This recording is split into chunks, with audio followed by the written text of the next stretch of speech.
Assalamualaikum warahmatullahi wabarakatuh. Alhamdulillahirabbil alamin. Kali ini kita akan melanjutkan mengurai tajwid surah An-Nisa ayat 144. Disimak sampai akhir karena nanti di ujung akan ada pertanyaan seputar tajwid dan jawaban pertanyaan hari kemarin akan ditemukan pada menit ke A'udzu billahi minasy syaithanir rajim. Bismillahirrahmanirrahim. Ya. Di sini ada hukum tajwid namanya mad jaiz munfasil karena ada mad tabi'i bertemu hamzah dalam dua kata. Mad tabi'inya fathah panjang pada kata ya yang artinya hai. Hamzahnya alif dengan harokat fathah pada kata ayyuha. Maka ya dipanjangkan boleh 4 boleh 5 harokat. Nah, jadi hati-hati ini walaupun penulisannya disatukan antara mad tabi'i dengan hamzahnya, tetapi ini terdapat dua kata. Sebetulnya ya-nya sendiri sudah satu kata, artinya hai. Atau disebut dengan mad jaiz munfasil hukmi. Ya ay. Ya tasydid kita baca dengan naber. Bedanya dengan yang ditahan, kalau yang ditahan atau idgham bigunah sebelumnya harus tanwin atau nun sukun. Kalau naber tidak ada tanwin atau nun sukun sebelumnya. Jadi ini cukup kita naikkan intonasinya. Ya ay. Ya ayyuhal. Ha, jika berhenti di ha, hukumnya adalah mad tabi'i zahiri. Sebab ada alif yang sebelumnya berbaris fathah. Cara membacanya, huruf ha ini kita panjangkan dua harokat. Ayyuha. Namun dibaca panjangnya hanya saat berhenti saja. Karena kalau wasal, panjangnya ini gugur, madnya gugur. Ha-nya dibaca pendek. Kenapa? Karena ada pertemuan dua huruf sukun. Sukun pertama alif, sukun kedua adalah lam sukun. Karena pada lam tasydid ada lam sukun dan lam fathah. Ya, jadi sukun ketemu sukun tidak bisa dibaca sehingga sukun pertama dilepaskan secara bunyinya ya, sehingga haknya pendek. Ya ayyuhal. Kemudian masuk ke hukum alif lam yang dinamakan dengan alif lam syamsiyah. Karena alif lamnya menghadapi huruf syamsiyah yaitu lam. Kenapa huruf syamsiyahnya lam? Tadi sudah dijelaskan bahwa lam tasydid ini sebetulnya terdiri dari dua lam. Lam sukun dan lam fathah.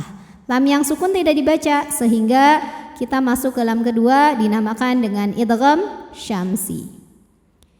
Alladzi. Li mad tabi'i zahiri. Sebab ada ya sukun yang sebelumnya berbaris kasrah.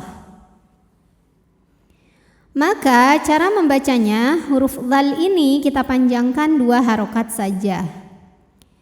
Alladzina a mad badal. Sebab ada hamzah yang dipanjangkan. Hamzahnya ini dalam bentuk alif dengan harokat fathah panjang. Maka cara bacanya dipanjangkan dua harokat. Alladzina amanu. Nu kemudian ada hukum mad tabi'i zahiri. Sebab ada waw sukun yang sebelumnya berbaris dhammah. Maka dibacanya nun dua harokat. Alladzina amanu la mad tabi'i zahiri. Sebab ada alif yang sebelumnya berbaris fathah. Cara membacanya dipanjangkan lamnya dua harokat saja. La tattakhidhu. Jika berhenti di lu, hukumnya adalah mad tabi'i.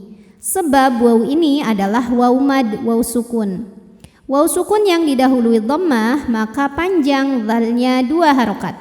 La tattakhidhu.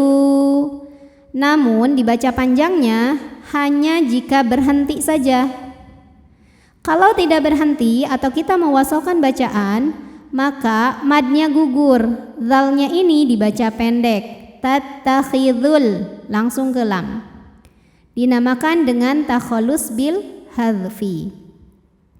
Sebabnya kenapa? Sebab ada pertemuan dua huruf sukun.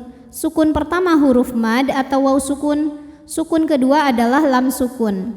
Sukun bertemu sukun tidak bisa dibaca sehingga sukun pertama dilepaskan secara bunyi.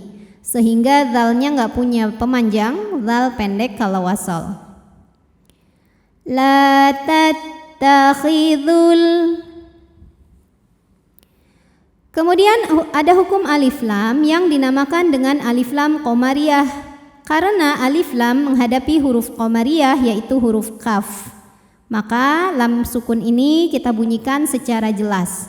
Atau alif lam qamariyah ini biasa disebut dengan izhar qamari. La tattakhidul ka matobi'i muqaddar ya. Karena ada huruf kaf yang berbaris fathah panjang. Maka cara membacanya kaf kita panjangkan 2 harokat saja.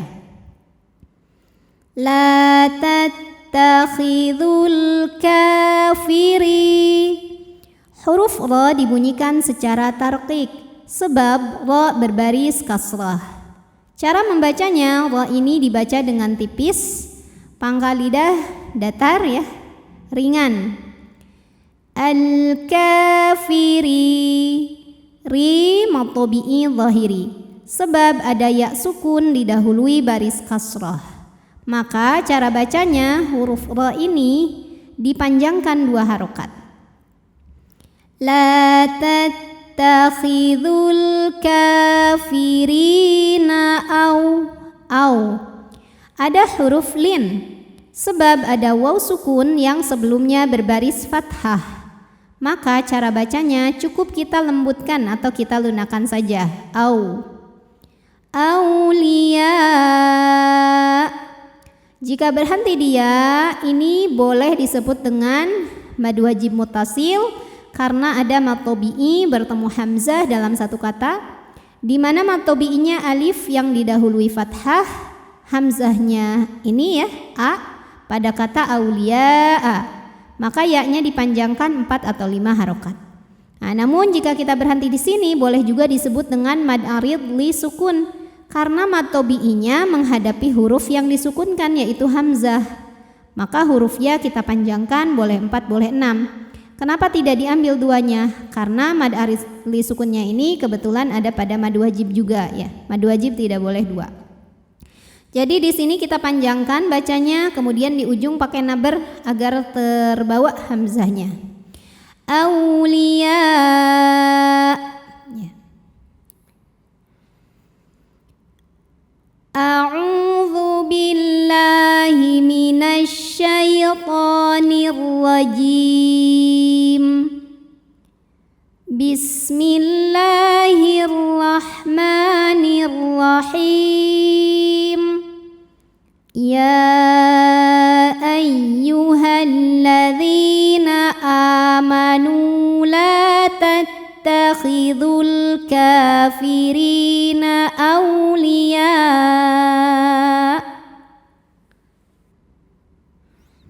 Pertanyaan hari ini, sebutkan nama hukum dari yang saya tunjuk ini. Nama hukumnya apa, sebabnya apa, dan bagaimana cara membacanya. Shadaqallahul azim. Wabillahi taufiq wal hidayah. Wassalamualaikum warahmatullahi wabarakatuh.